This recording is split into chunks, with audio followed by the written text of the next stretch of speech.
Kalau freelance itu hasil pencarian itu ada sekitar 1.300. Kalau untuk remote ada sekitar 500 hasil pencarian. Sebenarnya kan sebanyak itu tuh opportunity untuk bekerja remote. Apapun bidangnya ya remote. Kita cari di LinkedIn, salah satu platform media sosial yang untuk orang-orang show up lah di dunia profesional kayak gitu kan. Jadi kalau orang bilang ya ini kadang tuh agak apa ya, kalau bisa dibilang tuh lupa istilahnya, cuma di sisi pencari kerja nyari kerja susah gitu kan. Di sisi orang yang membutuhkan tenaga, cari orang yang mau kerja susah gitu. Anomali. Ya. Mungkin itu gitu. Kayak gitu ya. Bisa kan itu. Ditanya sama tetangga. Banyak terjadi tuh. Tadi kata Mas Ade kan salary kerja remote kan bagus ya. Kerja remote bagus. Nanti ini orang kerjanya apa di rumah mulu, keluar kalau makan doang. Iya enggak. Maksudnya kejadian pernah. Ya enggak jarang ya, sering kali gitu kan. Kelihatan nganggur gitu kan di rumah gitu. Apalagi misalkan kita katakanlah pagi bawa kopi keluar rumah, nyuruh rokok gitu kan, mainan burung gitu. Dilihat sama Pak Ade, anjir rokoknya Marlboro gitu.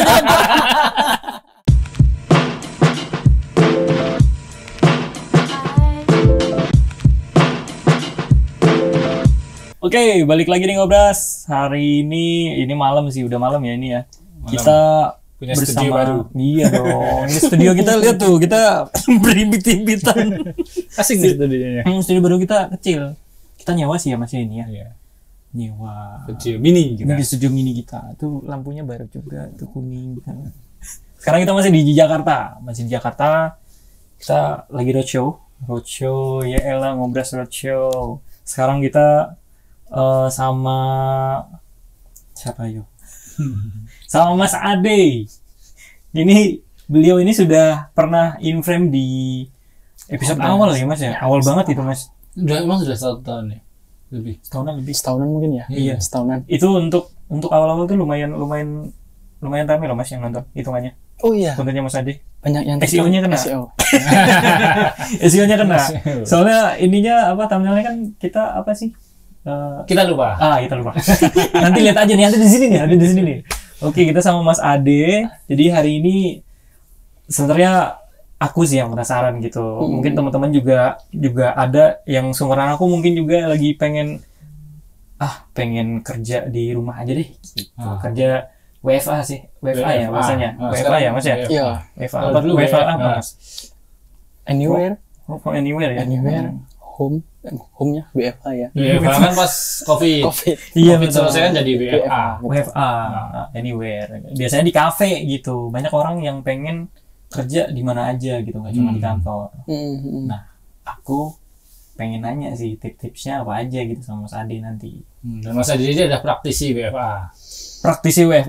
Dia tuh asli Mata sih, bener Mas? Aslinya mana Mas? Aslinya Sukoharjo. Terus dapat istri Matesi. Sekarang tinggal di Bekasi. Nah, kan pada bingung kan? Nah, itu makanya. Kerjanya di mana? Nah, di dunia online. Banyak. Jadi dia kerjaan pokoknya depan laptop aja tuh, depan komputer, depan PC aja tuh kerjanya tuh. Yang penting ada sinyal. Iya. Ini kayak bapak-bapak slow living 2 kali ya? Oh iya. Sama kayak Pak Adi kemarin kita ya? nyambung ya. Iya benar. Mas Adi Purnomo ya. Mas Adi. Kita sebelumnya itu juga kita tertarik gara-gara dia bikin konten slow living. Kerjanya apa gitu. Aku belum bikin konten slow living. Iya. Tapi udah kelihatan soalnya kerjanya di ini mulu kan. Itu yang orang lihat ya. Dan lari-lari mulu. Nah itu tuh Senin lari-lari. Orang weekdays kerja, Ya, dia lari-lari. beliau lari pagi. Siapa coba orang-orang kantoran mana yang bisa lari pagi-pagi kayak gitu? Kecuali dia bos ya. Amin ya Mas ya. Amin dulu lah. Orang udah bos kok. Oke Mas Ade. Oke. Mas Ade nih stay-nya di mana sih sebenarnya nih? Bingung Aku aku. di Bekasi Kota. Bekasi Kota. Stay di situ udah jalan 1 tahun sih mungkin ya. 1 tahun. Kayak gitu. Dulu sempat di situ, hampir 1 tahun. Terus COVID kita pulang. 2 tahun di kampung. Nah, 2023 bulan Mei kita balik lagi ke Bekasi. Balik lagi ke Bekasi? Ya Bekasi ngapain tuh? Kerja di sana kah? Kenapa milih Bekasi? Jauh loh bro. Bekasi itu planet kata orang mah. Nggak tahu ya, Bekasi itu kayaknya punya apa membekas gitu. Dulu waktu kecil pernah ikut bapak ibuku kebetulan merantau di Bekasi. Oh. Ya gitu, makanya ketika merantau di daerah Jabodetabek, untuk tempat tinggal pilih di Bekasi. Oh. Gitu. Karena punya memori di Punya Bekasi. memori di Bekasi, betul. Begitu. Yang lain ya. Lalu Bekasi jauh loh. Dan yang aku salut juga tadi Mas Adi kayak kan kita milih ini ngasih opsi kita yang ke sana atau Mas Adi yang ke sini gitu. Mas Adi milih ke sini. Bekasi panas, Bro. Nah, Iya. oh iya, Bekasi panas, Bro. Makanya dibilang planet yang lain. Bekasi itu. Nah, Mas Adi ini kerjanya sebenarnya apa, Mas? Remote nih kayak apa sih kerja remote ini? Kalau title Berdiri remote. bisa aja. TV. Bukan ya. Oke, kalau title itu SEO spesialis. Ya kita pernah bahas SEO kan gitu. Oh, iya. Dan sekarang jadi SEO spesialis. Kalau full time-nya ikut agensi, tapi tetap ada side hustle sama apa ya bilangnya ya, side business, mungkin bisnis sendiri juga kayak gitu. Jadi kalau dibilang WFA ya WFA untuk sekarang ini, tapi sesekali lah kita ada meet up bareng kayak gitu sama teman-teman kantor ya. Kita WFC karena kita belum punya kantor fisik kayak gitu. Betul, Kita pilih kafe satu ke kafe yang lain gitu. Oh. Incip kopi A, kopi B gitu. Oke. Berarti sebenarnya orang-orang WFA ini yang kerja remote ini sebenarnya mereka nggak punya kantor ya? Nggak melulu sih, Bro. Ada 1-2 temen tetap WFA dia, tapi ada kantor. Tapi biasanya kerja yang bisa remote tuh biasanya apa aja sih, Mas? Kerja apa aja? Oke, kalau kita ngomongin hari ini kerja remote untuk beberapa bidang banyak sebenarnya ya, karena nggak memungkiri pergeseran teknologi hari ini itu bikin kita seluas itu untuk melakukan aktivitas, khususnya untuk bekerja kayak gitu. Tapi kalau mungkin bisa dispesifikkan, menurut aku ada hal-hal atau industri yang kemudian nggak bisa di remote, misalkan kayak F&B gitu kan, kecuali untuk urusan deliverynya, gitu kan. Kemudian manufacture, bisnis pabrik kayak gitu ya, itu juga sulit untuk di remote. Atau teman-teman yang bekerja di lapangan, yang mungkin ada kontraktor sipil bikin infrastruktur, apapun itulah, itu hal-hal yang kemudian nggak bisa di remote. Tapi kalau ngomongin konteksnya remote, yang hari ini rame kan digital marketing tuh. Betul. Teman-teman yang ngurusin iklan online, kemudian sosial media, SEO itu sendiri. Kemudian di bidang teknologi which is kayak programming itu juga bisa di remote gitu kan. Toh nggak sedikit teman-teman yang kerjanya di Indonesia tapi induknya ada di Luar negeri gitu kan. Di SG. Kayak gitu. Oh, SG. Bukan Singapura ya? SG, Bro. SG. Kemarin ada yang bilang kita, Mas. Oh, SG. Kalau SG kayak kesannya tuh SGM. Glider. Mas Wi kemarin nanya, ada yang ngasih tahu Mas gimana gitu. Dari mana dulu? Sebelumnya kerja di mana gitu. Ketemu orang lah. Aku sebelumnya di SG, Mas. Gila. SG apa, Mas? SG apa ya, Mas? Mas Wi nanya, SG apa, Mas? Singapura. Oke. Berarti SG ya, SG ya. Oke, SG.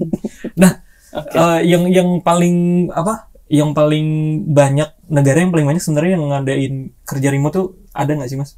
Kayak negara apa gitu? Aku nggak riset kayak gitu. Tapi kalau Aldi searching di LinkedIn ya, baru beberapa hari terakhir mungkin aku tuh search jobnya LinkedIn. Ada 2 kata kunci yang aku pakai, satu freelance, satu remote. Di konteks Indonesia sendiri ya, kalau freelance itu hasil pencarian itu ada sekitar 1.300. Kalau untuk remote ada sekitar 500 hasil pencarian. Sebenarnya kan sebanyak itu tuh opportunity untuk bekerja remote.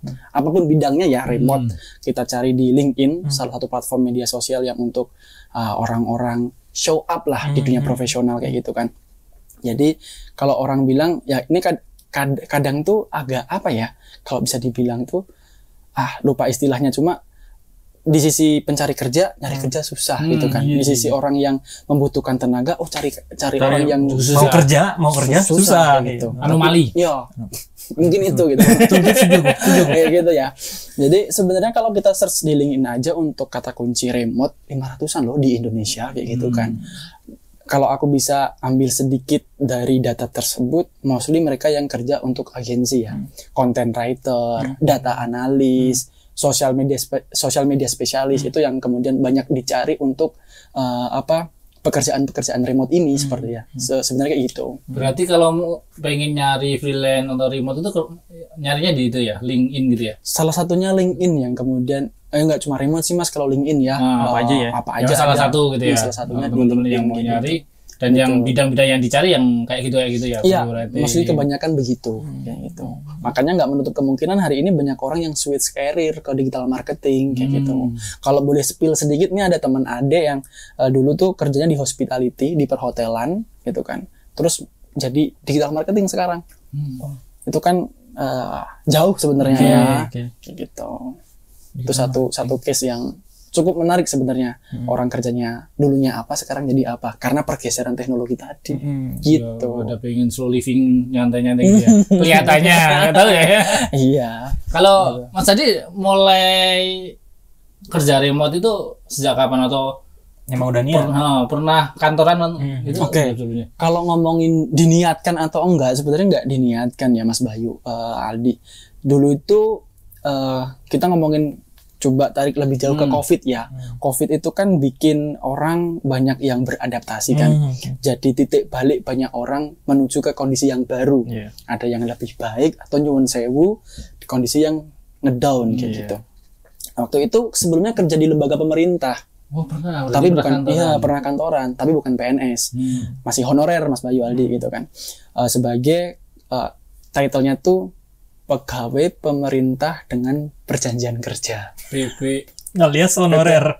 Honorer, gampangnya honorer lah. itu beda. P4 atau Sekarang kan P3K. sekarang ada ya, P3K. PPN istilahnya. Pegawai pemerintah non pegawai negeri. Nah, kalau sekarang kan P3K. P3K sekarang. Dulu aku PPNPN kayak gitu. Tapi kalau disederhanakan, roleku di sana itu web developer. Aku bikin sistem informasi berbasis website gitu. 2019 sampai 2020 akhir. Desember kan, terus 2020 ya sekitar tahun itu ya, 2019 sampai ke 2020 kayak gitu kan. Kemudian di COVID itu, sebelum COVID masuk ke Indonesia itu aku udah mulai ngeblog di Mas gitu kan, ngeblog, bikin konten-konten tulisan seputar kosmetik, skincare gitu kan, belajar SEO. Nah dengan adanya waktu luang yang lebih banyak, aku belajar SEO itu ya ibarat invest lah, belajar hal baru gitu kan.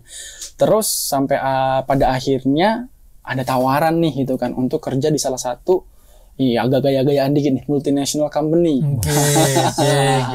Dia itu headquarternya ada pada waktu itu kalau nggak salah ada di Singapura gitu kan. Cuma mereka juga ada entity di Jepang juga gitu.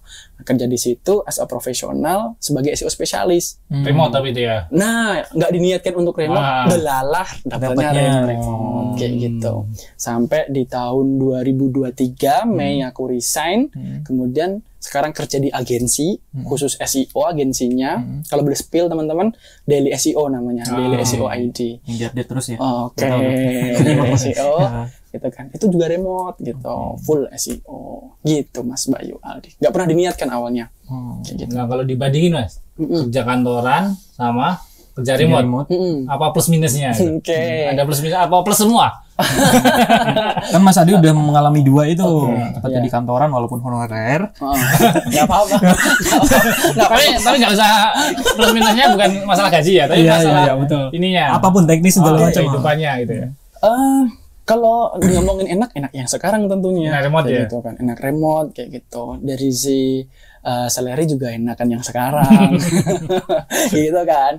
Cuma kalau Pengabdian itu pengabdian. Ya. Pengabdian itu. Baik. Nah, kalau ngomong plusnya dengan kita bekerja remote ya, yang paling aku rasain itu fleksibilitas. Fleksibel kayak gitu. Nggak ada jam kerja ya? Ada. Kalau ngomongin jam kerja formal tetap ada Mas Bayu. Ya istilahnya 9 to 5 lah kayak gitu. Itu jam formalnya kayak gitu. Tapi nggak menutup kemungkinan kita switch nih. Siangnya ibarat ada suatu hal yang bikin kita belum bisa bekerja di jam itu, kita tukar mungkin di malam. Asalkan satu, kuncinya kerja remote itu deliverable kita atau apa yang kita hasilkan dari pekerjaan ini tersampaikan gitu. seperti itu fleksibilitas. Kemudian dekat dengan keluarga itu juga salah satu nilai plus juga, meskipun batasnya kan tipis sekali ya, kerja di rumah bercengkrama langsung dengan keluarga kayak gitu kan, tapi nggak nggak sekali dua kali juga sih, sering kerja di luar kayak gitu kan, mencari suasana baru seperti itu bareng keluarga tapi pernah sih kalau kita keluar kota gitu ya, ajakin gitu kan keluarga juga pernah seperti itu. Kalau minusnya nih Mas Bayu, Aldi, ngerasa sedikit temen untuk berdiskusi secara langsung kayak gitu. Mungkin Aldi sama Mas Bayu di kantor sering tektokan tuh cepet ya. Ini gimana nih bro? Ini kita begini, bla bla bla gitu kan. Tektokannya kan cepat gitu. Kalau remote enggak, bahasanya tuh enggak saaknya bisa langsung dapat jawaban kayak gitu kan. Kalau misalkan teman kita lagi pas online ya kita dapat jawaban kayak gitu. Kadang pun kalau online nggak dibalas juga, belum tentu kayak gitu kan. Kita nggak tahu mereka lagi ngapain, lagi di mana, mereka entah apapun lah kayak gitu kan. Itu gitu kan. Jadi ngerasa sepi sih, satu itu. Beda waktu kerja di lembaga pemerintah gitu kan, rame di kantor gitu, bisa guyon-guyonan kecil di tengah-tengah pekerjaan kalau kayak gitu. Nah kalau di rumah kan ya apapun yang dirasakan keluarga lagi gitu, gitu kan, entah sama anak ataupun istri kayak gitu kan. Tapi yang utama tadi sih bisa ngelihat secara langsung tumbuh dan kembang anak itu, karena jadi, lebih banyak di rumah. Iya kayak gitu, anakku udah begini dan lain sebagainya. Tapi yang tadi ya, batas antara waktu kerja dan waktu keluarga tuh tipis kayak gitu. Itu jadi tantangan sih jatuhnya ya. Begitu di Mas Bayu. Lah cara ngaturnya tuh gimana Mas? Mas Ade punya treatment sendiri buat ngatur timeline? Kalau ngomongin timeline atau cara manajemen kerja di rumah ya, yang aku lakuin itu, satu, setup tempat kerja itu harus khusus kayak gitu. Kemarin digangguin anak tuh. Konten doang ya itu ya. Jatuhnya tempat kerja aku sekarang jadi co-working space juga. Buat yang lain. Ya gitu. Cuma alhamdulillahnya nih semakin anak bertumbuh dan berkembang, dia bisa ngertiin kok bapaknya lagi duduk di situ lagi kerja gitu kan. Ketika lagi meeting pun dia nggak berani colek juga kayak gitu. Itu memang butuh waktu juga untuk memahamkan anak kayak gitu. Satu tempat kerja kita punya yang khusus, let's say ya meja sederhana lah, kursi sederhana gitu kan. Pokoknya ada area yang sakral nih untuk kerja di rumah gitu. Yang kedua waktu ya istilahnya tadi 9 to 5 kayak gitu kan. Kita harus set up bener-bener nih, di set memutuskan untuk kapan nih waktu kita untuk bekerja kayak gitu kan. Tapi nggak jarang juga misalkan ada hal-hal yang tidak terduga terjadi kayak gitu. Misalkan entah anak lagi sakit dan lain sebagainya, akhirnya harus switching kan kayak gitu. Cuma waktu dan tempat itu yang kemudian menurutku jadi hal yang saat ini paling berpengaruh untuk gimana sih manage kerja di rumah gitu ya. Kalau ngomongin time management lagi nih gitu, aku sering bikin weekly agenda gitu kan, punya satu kayak catatan kecil gitu kan, buat journaling atau nyatet to-do listnya kayak gitu. Kadang ditempel juga di bawah monitor kayak gitu, apa aja yang harus diprioritaskan kayak gitu. Nah itu set up prioritas juga penting tuh kayak gitu. Selain tadi secara fisik ya tempat kerja, nah time managementnya kalau di breakdown satu persatu gitu, set up prioritasnya dulu mau ngapain ya gitu kan. Dalam satu minggu nih targetku harus deliver apa sih, seperti itu sih. Secara pengalaman aku ngelakuin itu kayak gitu Mas Bayu, Aldi gitu. Kalau mengatasi fokus Mas, jadi kan kadang di rumah itu bisa jadi positif bisa jadi negatif ya. Misal jadi rumah baru duduk istri manggil, ya beliin apa gitu. Ya itu apa ya Mas, istilahnya tuh kita juga harus memahamkan sama orang terdekat kita ya di rumahnya, bahwasanya Senin sampai Jumat itu adalah hari kerja gitu. Di jam-jam tertentu tolong jangan ini dulu gitu, jangan colek dulu gitu. Dan alhamdulillahnya aku punya istri yang mengerti dengan rutinitas itu kayak gitu kan. Misalkan Teng, aku mulai kerja jam 9 kayak gitu. Kalau misalkan istri pengen minta tolong, ya sebelum jam 9 itu. Misalkan diantar ke pasar atau masang gas gitu kan. Sesimpel itu dilakukan di jam-jam itu sebelum jam 9. Nah, istirahat siang nih juga kayak yang teman-teman yang lain nih gitu kan. Kalau udah azan zuhur, itu udah aku taruh gitu. Sholat, makan gitu kan. Kalau anak nggak tidur ya main kecil-kecilan lah sama anak kayak gitu. Kemudian jam 1 teng, atau kadang ya lebih molor-molor dikit lah, 1:30 kayak gitu kan. mulai kerja lagi gitu. Nanti asar balik lagi, sholat asar, lanjut lagi kayak gitu. Seperti itu.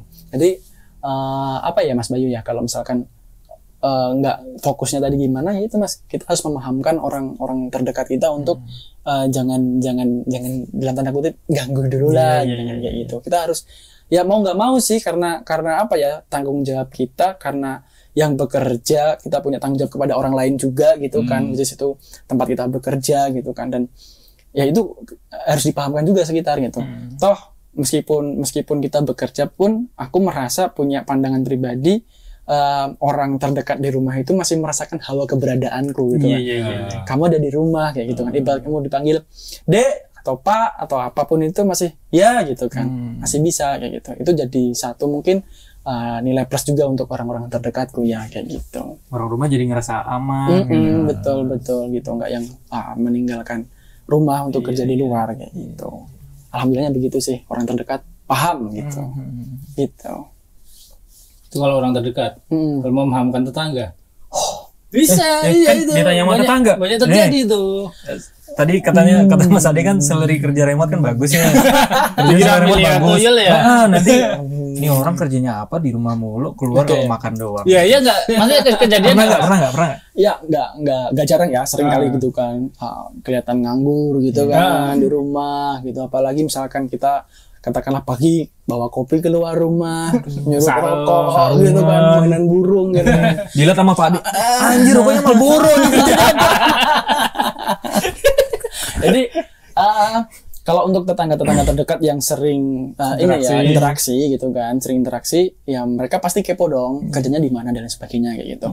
Ya pada akhirnya ya memahamkan mereka juga kayak gitu. Buset. Gitu, bahwasanya kerjaan kita tuh begini, yang penting deliverable, kita tersampaikan, pekerjaan kita tuntas, itu masih oke kayak gitu. Cuma kan orang ngelihat enaknya doang gitu kan. Enak ya kamu ya, bro. Udah itu bang sinawang bro. Sawang sinawang bro. Jadi meskipun enak nih di rumah gitu kan, cuma nggak jarang juga dia untuk ngerasain kayak apa ya, mungkin break out gitu ya. Iya sih, soalnya di rumah kan mulu juga. Kayak gitu, makanya lari itu jadi pelampiasan. Itu kan lagi lari jadi pelarian. Iya. Ada kayak misalkan kita lagi apa istilahnya kalau Jawa itu jupek gitu ya, penat gitu ya.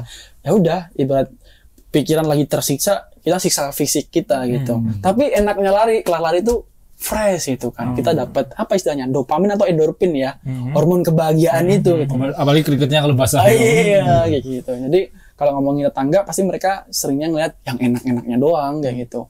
Tapi ya untuk tetangga yang sering berinteraksi, akhirnya mereka paham juga kayak gitu, bahwasanya oh belum tentu nih aku juga bisa kayak lu Mas ya gitu kan. Lu kadang malam masih meeting, malam masih ini, masih begitu gitu. Sedangkan gua kerja ibarat pagi jam 6 berangkat ke kantor, maghrib sampai rumah ya udah full istirahat gitu. Sedangkan lu belum tentu tuh kayak gitu. Ya begitulah. Gitu. Tetangga diajak room tour juga. Ini nih ruangan kerja gua kayak gini bro gitu. Biar lu pada tahu gitu. Yang pernah kejadian mungkin ini ya, karena tempat kerjaku itu kan dekat sama ruang tamu ya. Mungkin ini teman-temannya istri gitu ya. Oh ini tempat kerjanya Ade. Iya. Oh gini ya, kayak gitu. Kalau tetangga yang cowok-cowok masa bodoh ya, kayak gitu. Mereka kan yang penting kita mah ngobrol satu tongkrongan, yang diobrolin ya kalau nggak pempes ya susu. Kalau bapak ada. Gimana caranya dapur tetap ngebul? Begitu, rata-rata begitu. Gitu. Terus balik lagi tadi tuh, ternyata permasalahan orang yang kerja remote tuh sama ya Mas. Mereka kesepian. Mas Adi dulu kan kemarin kalau yang Mas Adi, ini Mas Adi keren juga ya. Karena Mas Adi tuh beliau tuh aslinya tuh introvert gitu Mas. Tapi pas setelah ketemu orang-orang dia malah kagok gitu. Kalau Mas Adi nonton ya kemarin ya.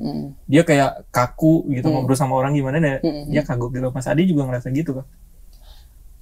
Kan udah lama, berapa tahun sih remote-nya? Kalau terhitung 2021 mungkin 2021 3 tahunan. Jalan 4 tahun. Menjalan 4 tahun. Tahun 4 kayak gitu.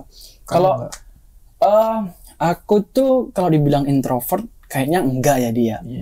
Cuma kadang merasa insecure sih di lingkungan yang baru gitu. Apalagi kita anak daerah merantau ke ibu kota, kadang ngelihat secara look orang ibu kota kan looknya lebih profesional gitu kan. itu kadang merasa insecure. Tapi kalau udah kenal ya akhirnya biasa aja kayak gitu. Karena aku basicnya dari dulu waktu masih kuliah juga doyan nongkrong, doyan ngopi, ketemu orang baru malah happy gitu kan. Kita bisa tanya banyak hal. Nggak sering kok aku kalau misalkan naik ojek online gitu ya, tanya dari mana Pak, aslinya mana gitu kan. Karena kan mungkin nggak semua orang bisa begitu kayak gitu. Kalau aku malah demen begitu ngobrol kayak ya? ngobrol. Karena satu hal punya prinsip, kita bisa kok belajar dimanapun, kapanpun, sama siapapun ya itu. Meskipun katakanlah kita tuh ketemu dengan orang yang katakanlah mungkin secara kesempatan atau keberuntungan belum sebagus kita katakanlah ya. Pasti ada pengetahuan atau ilmu baru yang kita dapatkan dari situ. Kayak gitu. Itu yang aku suka sih ngobrol sama orang itu kayak gitu. Prinsip anak perantau nih. Terus Nah, cuma kalau benchmark ke Mas Adi Purnomo ya. Oh, dia luas kok bikin konten keren kok. Iya makanya aku rada Aku juga ini suka nyimak kontennya dia gitu kan. Agak kaget juga sih kalau dia ngaku introvert ya kayak gitu. Justru aku yang lagi nih Mas Adi ya kalau nonton konten kreator pemula gitu kan, malah kaku loh di depan kamera tuh lebih luas begini ngobrol langsung kayak gitu. Karena konten Mas Adi kan Mas Adi nggak ada suaranya juga ya? Cuman iya teks aja ya? Teks gitu. Besok boleh tuh Mas jalan Pelan-pelan. bikin suara voice over. Kalau belum berani sendiri bini boleh. Gitu. Kalau mengatasi kan rasa malas. Jadi kan kita kayak kerja remote itu kayak kerja tanpa pengawasan kan ya. Nanti bosnya nggak ada dan sebagainya. Aku misalnya kita udah nata rapi nih jam 9 harus kerja dan sebagainya kan mungkin ada waktu aku malas banget itu sering terjadi atau enggak? Oke, mungkin waktu masa transisi ya Mas Bayu ya, dulu waktu masih kerja kantoran terus tiba-tiba remote ngerasain itu sih. Kalau sekarang merasa nggak seperti itu kayak gitu. Kenapa?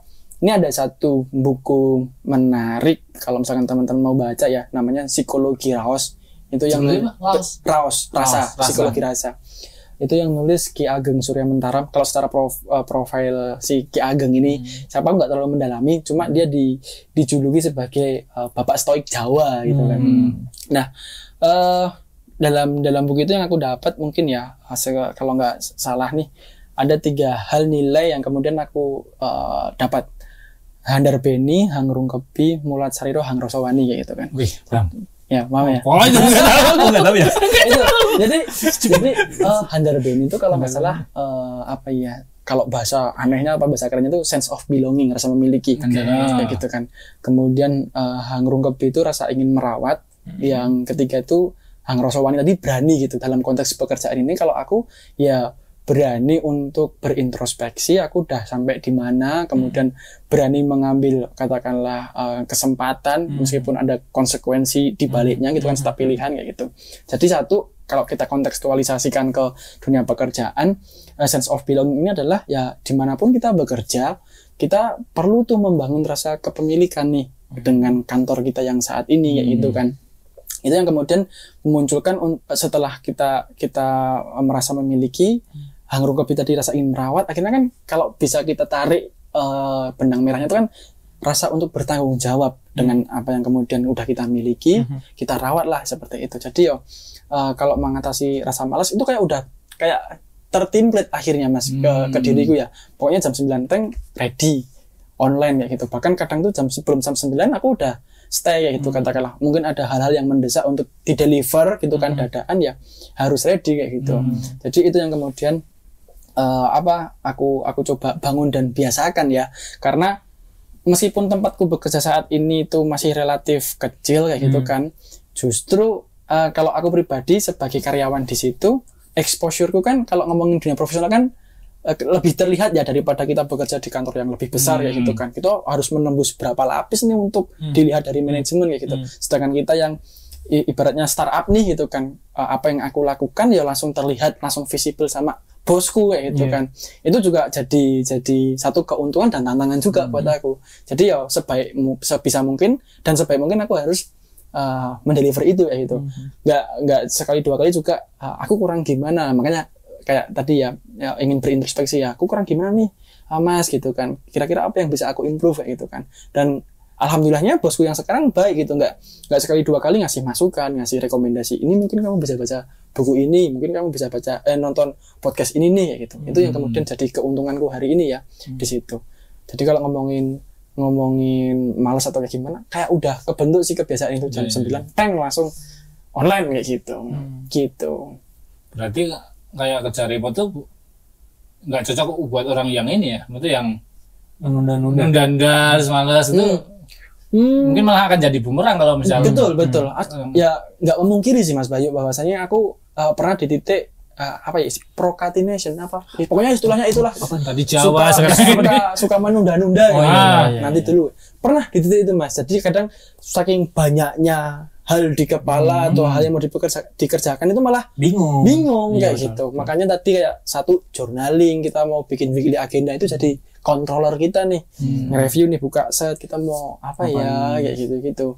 Jadi ya mungkin orang yang suka menunda-nunda tadi bisa jadi bumerang jatuhnya kayak gitu kan, karena terlalu numpuk akhirnya nggak terdeliver, akhirnya ya udah kena juga kayak gitu.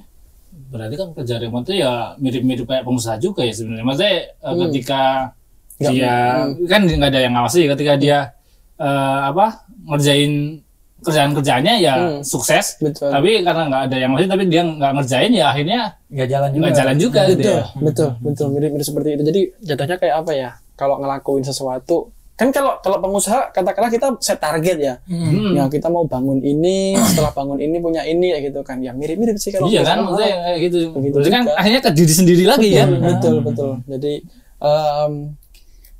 kalau apa ya istilahnya tuh kan, kalau disiplin itu kan melakukan sesuatu yang tidak enak ya. Betul. Kayak gitu kan. Dan tidak enak tapi justru malah berbuah enak nantinya kayak gitu.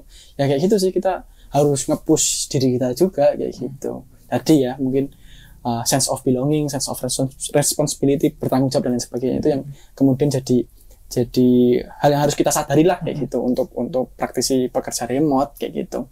Seperti itu. Gitu. Sebenarnya malah bagus juga ya, maksudnya kan sekarang ada beberapa perusahaan memang yang akhirnya memutuskan untuk timnya untuk kerja remote aja, soalnya mungkin di operasional dan sebagainya gitu ya. Enak kan, lebih enak nggak punya kantor. Betul gitu kan. Mungkin kalau dia dapat orang-orang yang punya tanggung jawab atas dirinya bisa jadi produktif ya. Betul kan. Nggak sedikit juga nih hari ini kantor-kantor mulai memanggil kembali karyawan yang kemarin WFA untuk kantor lagi gitu kan. Ya mungkin ya ini sedikit asumsi gitu ya, mungkin karena mereka udah sewa kantor, harus dong ditempatin, dipakai dan lain sebagainya kayak gitu. Tapi untuk beberapa industri atau jenis usaha yang kemudian yang penting ke pekerjaannya tersampaikan, ya mungkin invest di pekerja remote tadi lebih enak ya. Kalau di kantor kan kadang kita ada pantry, sediain kopi, sediain apa gitu. Akhirnya kantor nggak menyediakan itu kayak gitu. Tempat yang jelas tempat. Betul sih, sewa tempat kan mahal ya Mas. Kayak gitu. Itu. Jadi kalau dari perusahaan sendiri ada ini nggak Mas, ngebikin ini nggak buat controlling ke karyawan-karyawannya? Aku sama bosku itu daily catch up istilahnya tuh. Jadi catch up. Jadi berarti catch up setiap hari ya. Jadi meskipun daily catch up ini nggak dilakukan setiap hari ya, kayak gitu, sering kok controlling kayak gitu. Kira-kira, dan itu bisa terjadi kalau kita set di kalender itu kadang jam 5 sore sampai jam 6 sore itu. Pokoknya tanknya azan maghrib udah kayak gitu. Tapi kadang kita sewaktu-waktu nih bisa nih gitu. Adek call yuk kayak gitu. Kita bahas ini, nanti ntar sorenya nggak bahas lagi gitu kan. Jadi ada agenda daily catch up sama weekly catch up. Nah, weekly catch up ini semua tim. Kalau daily catch up cuma berdua nih kayak gitu. Itu yang kemudian jadi daily routine ya kayak gitu. Seperti itu, karena tipikal bosku itu bukan orang yang micromanaging yang dikontrol satu persatu detail, itu enggak kayak gitu kan. Tapi yang penting ketika bosku tanya gitu ya, bosku tanya, kamu harus bisa menjawab. Kalau kita nggak ngerjain kan berarti kita nggak bisa menjawab. Nah gitu. Itu justru buat kita nih para pekerja remote itu yang harus kita siapin ya. Makanya ketika kan kalau kita ditanya nggak bisa jawab kan feel-nya nggak enak banget itu kayak gitu kan. Feeling guilty. Gitu kan, rasa bersalah, bodoh. Terlihat bodoh itu nggak enak loh bro. Ya kan? Bodoh. Iya masih ya. Gitu kan. Jadi begitu, jadi lebih harus prepare. Nah, untuk prepare itu makanya kita harus sebisa mungkin terdeliver tadi jadinya. Begitu. Berarti balik lagi memang harus dikerjain. Iya, harus dikerjain ya. kayak gitu. Mendisiplinkan diri gimana kita Betul, harus betul, ya udah tanggung jawab. betul. Begitu. Tapi berarti secara perusahaan juga ada ininya ya apa? Controlling. SOP apa sih? Kalau job desk-nya Hah? harian Itu tulisnya dari segi kantor ada Mas. Nah, seringnya bosku itu tanyanya begini, Dek, minggu ini mau deliver apa? Nah, akhirnya kan kita juga, Iya. karena posisiku di sana itu sebagai SEO consultant, jadi kalau bisa dibilang ya ada beberapa hal yang aku lakuin, misalkan managing ini ya, memanage klien gitu kan, jadi project manager juga, aku handle project secara keseluruhan, tapi juga harus approach, harus memanage klien, gimana komunikasi kita dan sebagainya. Makanya bosku tuh sering tanya, hari ini mau deliver apa nih, gitu kan. Ya udah, mungkin nih biasanya awal bulan ya, mau reporting dulu Mas, ya gitu kan, reporting. Terus kemarin kita habis diskusi sama klien A, mereka ada challenge begini-begini, mungkin juga akan deliver ini nih, akan create ini, ya gitu. Nah untuk internal mungkin akan begini. Oke, noted. Responnya paling begitu kayak gitu kan. Tapi apa yang kemudian jadi pertanyaan tadi dan kita jadi jawaban, ya itu yang harus kemudian kita kerjakan kan. Jadi pada akhirnya kita harus look up sama diri kita sendiri, peranku di sini itu sebagai apa gitu kan. Dan aku harus berimpact apa nih terhadap perusahaan dan klien, yang kemudian klien ini sudah percaya sama daily SEO tadi untuk handle project-nya kayak gitu. Jadi secara tidak langsung ataupun secara langsung ya, aku juga jadi wajahnya nih dari kantor gitu, berhadapan dengan klien langsung. Begitu. Gitu. Seru banget Tertarik nggak kerja remote? Wah, tadi kan aku udah nanya. Mas Alfian tadi kan udah nanya aku. Nah, buat teman-teman yang pengen kerja remote nih Mas, apa-apa aja sih yang harus disiapin buat mereka? Di-spill lagi dong. Anak-anak, teman-teman. Oke, karena kalau ngomongin pengalaman empiris ya, pengalaman pribadi ya, kan tadi ya ketidaksengajaan gitu kan, nggak pernah diniatkan kayak gitu. Tapi pernah nggak kita ngerasa bahwasanya apa yang kita lakukan hari ini, bahkan mungkin ya untuk Aldi sampai ke hari ini berkolaborasi sama Mas Bayu gitu kan, ngerasa nggak sih look back ke belakang, apa sih dulu yang pernah aku lakukan gitu, yang sudah aku lakukan kok pada akhirnya mengantarkan aku ke yang sekarang nih. Itu kan kalau bisa kita lihat kan itu kayak puzzle gitu ya. Kayak gitu kan, ada beberapa persiapan kayak gitu. Yang jelas kalau misalkan tertarik dengan pekerjaan remote ya, pekerjaan remote tuh ya tadi mungkin bisa riset area-area mana sih yang kemudian possible untuk dikerjakan dari manapun, asalkan ada akses internet kayak gitu. Ya mungkin tadi dunia digital, dunia kepenulisan, dunia desain, itu kan banyak kan seperti itu.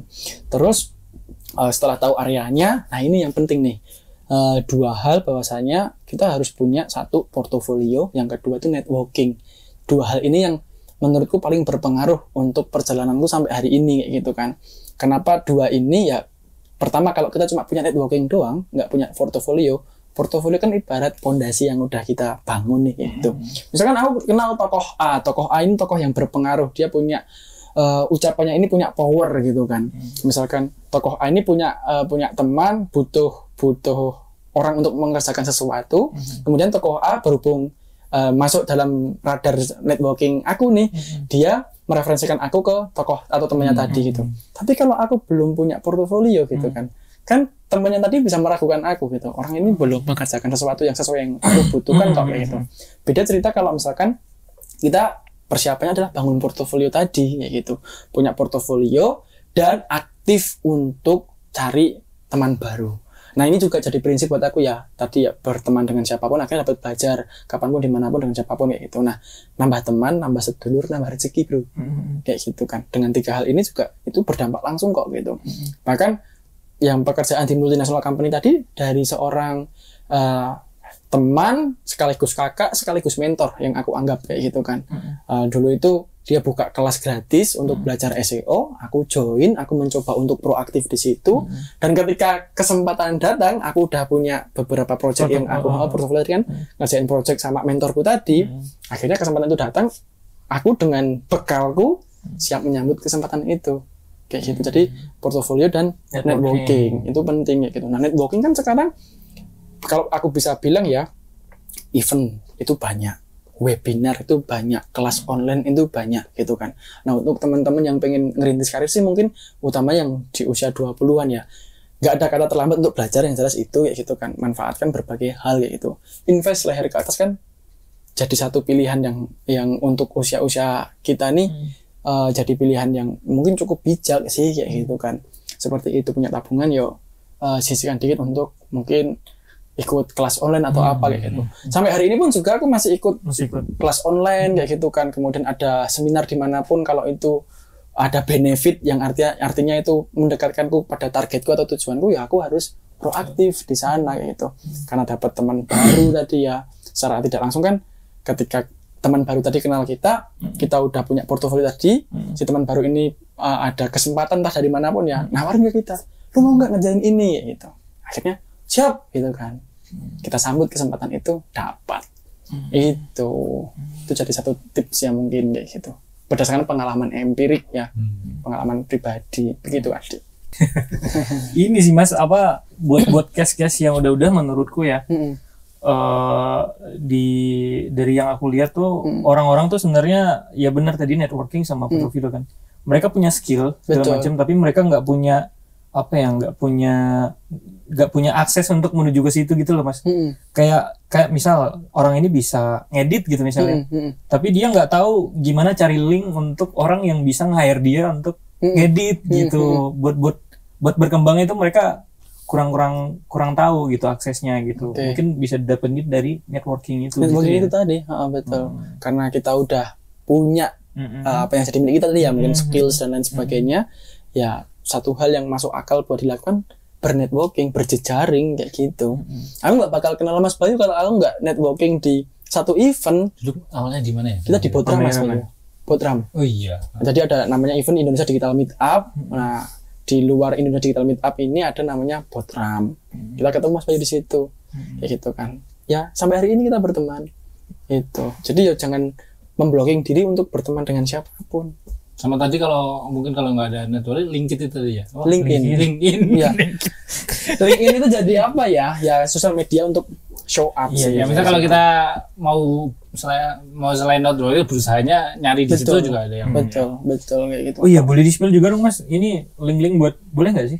Apa buat nyari freelance dan segala macam. Remote. Kalau di Indonesia itu kan ada Upwork, terus 1000.com, projects.co.id, gitu kan. Dia menegaskan. Iya. Di LinkedIn itu kan juga bisa. Kalau misalkan gini nih, kita di LinkedIn, kita mau nge-branding diri kita sebagai apa? Misalkan let's say sebagai SEO spesialis. Area kerja SEO spesialis itu apa sih gitu kan? Apakah cuma nge-rankingin website? Kan enggak, mungkin ada business impact dan lain sebagainya. Apa yang udah kita kerjakan, kita ketemu studi kasus, kita bikin rapi sebagai konten carousel, itu kan bisa menarik perhatian orang-orang kayak gitu. Di LinkedIn pun juga kita bisa ini kok, kalau nggak salah kita bisa menyediakan service kok. Kita bisa berjualan di sana. Kamu menyediakan service apa aja sih di LinkedIn? Ketika orang lihat profil kamu, orang tersebut butuh jasa kamu, juga bisa aja kayak gitu. Bahkan di Daily SEO itu ini kalau ngomongin kantorku ya, kita tuh aktif bikin konten di Instagram juga gitu kan. Nggak cuma 1-2 orang yang kemudian jadi klien kayak gitu dari konten kayak gitu. Bahwasanya menunjukkan bahwa kita tuh ahli di area ini loh. Seperti itu. Makanya orang jadi tahu kita. Kemudian kita ngadain diskusi, oh begini, oh begitu. Jadi itu juga bisa gitu. Intinya proaktif aja sih bro. Apalagi kalau menurutku ya, ya mungkin dulu waktu aku lulus kuliah pun juga udah banyak sosial media ya. Tapi mungkin pada waktu itu kita belum menyambut itu dengan pemikiran yang seperti ini kayak gitu kan. Tapi dengan hari ini banyak banget konten kreator yang lahir dari situ. Iya, dari situ. Kemudian banyak podcast edukasi yang menarik. Nah teman-teman yang kemudian ini sih selagi kita proaktif mencari pengetahuan atau ilmu di sana, di area sana, pasti bisa kok kayak gitu. Bahkan sebelum kesini aku tadi naik KRL tuh nyimak podcastnya ini Agus Mulyadi sama satu orang gitu kan. Dia cerita jualan bukunya dia yang dijadiin produk digital, dia bisa laku sekian ribu atau ratusan ya, yang sampai pada akhirnya dia profit 32 juta. Yang mana kalau dia nulis buku fisik, dia dijual harus laku berapa eksemplar untuk dapat royalti 32 juta. Royalti buku itu kan kalau dia bilang kan kecil gitu. Nah, itu salah satu bentuk si Mas Agus Mulyadi ini memanfaatkan momentum memanfaatkan teknologi yang ada gitu, harus siap kayak gitu. Dan akhirnya dia punya pemikiran, aku bisa hidup dari menulis meskipun nggak melulu bentuk buku fisik gitu. Jadi ya kita proaktif menyambut apapun yang terjadi kayak gitu sih hari ini gitu. Harus adaptif ya bahasa Betul. kayak gitu sih. Berarti yang nggak adaptif nggak aktif, nggak. Ya apalagi sekarang banyak ini ya teknologi AI juga ya kayak gitu, AI dan sebagainya kan menarik juga tuh untuk dikaji gitu teman-teman. Gimana kalau SEO spesialis bisa diganti nama ya? Oh menurutku itu Enggak ya, susah ya. enggak sih menurutku ya. Enggak diganti. Karena semakin ke sini ya, kalau ngomongin SEO ya, konteks SEO tetap ada human touch atau apa ya, campur tangan manusia ya di sana. Kalau SEO itu kan kita harus ngerti konteks bisnisnya apa, segmentasi pasarnya gimana. Tapi kita bisa memanfaatkan AI untuk melakukan itu, kayak gitu. Jadi kita tuh nggak kalah sama AI toh, tapi kita akan kalah sama orang yang bisa memanfaatkan AI kayak gitu. Justru dengan hadirnya AI ya itu ya. Aku pun sebagai SEO spesialis sangat terbantu. Satu untuk bahan brainstorming, misalkan aku nemu nih misalkan ada calon klien industrinya apa gitu. Kita bisa tanya kok sih kepada AI, gimana sih industri ini dalam 1 tahun ini gitu kan. Kemudian trennya bagaimana dan sebagainya. Karena si AI ini berdasarkan data processing yang memproses data ya, dia kan punya data terdahulu yang bisa kemudian menjawab pertanyaan kita. Itu sih, itu juga menarik kayak gitu. Bahkan sekarang juga ada pekerjaan AI prompter atau AI engineer ya. Iya lagi. Ya kan cuma bikin perintah. Betul. Itu jadi lahan pekerjaan juga kayak gitu. Itu sih. Menyenangkan. Boleh ini dong Mas. Mas Ade mau update ke teman-teman atau promo daily SEO segala macam. Boleh dipromoin nggak? Ya, nggak apa-apa sih. Nah ya. Kalau daily SEO ID ya teman-teman ya, itu kalau kita bisa bilang dia sebuah media, tapi juga sebuah agensi, juga sebuah sekolah. Kita bermedia untuk berbagi hal-hal yang bermanfaat seputar SEO agar orang-orang khalayak ramai ini lebih mengerti atau mengenal SEO. Sebagai agensi kita juga menyediakan layanan kepada berbagai perusahaan untuk mengerjakan SEO, proyek SEO mereka gitu kan, mengaktifasi channel organik mereka. Kalau sebagai school kita juga ada beberapa pelatihan, training kayak gitu. Tentang SEO. Iya, tentang SEO, full SEO. Fundamental, intermediate, dan nanti insya Allah bahkan ada beberapa kelas khusus yang membahas hal-hal yang sangat spesifik kayak gitu. Boleh infonya dapetin di website dailyseo.id, Instagram juga Daily SEO ID, TikTok juga Daily SEO ID. Ada TikTok juga? Ada juga. Wow. YouTube-nya juga Daily SEO ID. Oh, ada itu juga? Tapi belum begitu dimaksimalkan sih untuk saat ini ya. Kita bener aktif itu di Instagram sama website itu. Collab aja Mas enak. Siap. Nanti bisa aku sampaikan. Oh, kita kolaborasi sangat menerima kok kolaborasi. Nanti kita kuat sama bosnya. Iya. Kita sowan-sowan sana. Indonesia lagi. Di slogan. Depok. Oh, Depok. Di Depok. Bekasi Depok. Dekat lah. Dekat. Sejam ya. Sejam. Mungkin sejam. Sejam naik apa dulu? Motor kali ya. Kalau naik KRL bisa lebih sih. Utang dulu soalnya ya. Iya, Masuk Jakarta dulu. Manggarai dulu baru ke Depok. Oke, teman-teman. Terima kasih Mas Ade sudah main ke Studio. studio mini kita alias sini kasur Mas Bayu. Karena kita lagi di Jakarta bingung juga gitu maksudnya di mana. Semangat teman-teman. Oh, semangat buat yang remote ya. Oh, punya les ini enggak? Les statement enggak buat teman-teman ini? Yang remote dan yang mau remote. Ada yang mau remote punya enggak? Apa ya? Gitu? Ya. Harus apa ya? Proaktif tadi mungkin. Proaktif ya. Itu proaktif buat teman-teman yang masih kuliah mungkin gitu kan. Kalian bisa mempersiapkan kehidupan pasca kuliah kalian mulai dari sekarang kayak gitu. Proaktif dengan berbagai hal yang sekarang terjadi kayak gitu kan. Ikuti trennya, pelajari trennya gitu. Jangan kemudian menolak, wah jadi begini ya, persaingan begini gitu. Jangan punya pemikiran seperti itu, tapi apa yang baru kita pelajari. Seperti itu. Adaptif dulu, kita beradaptif. Adaptif. Kalau kita nggak mau kudet, jadi orang tua. Yaudah, thank you Mas Ade sudah main-main ke sini. Salaman lagi sekali lagi. Terima kasih. Terima kasih yang sudah menonton. Bye bye. Bye.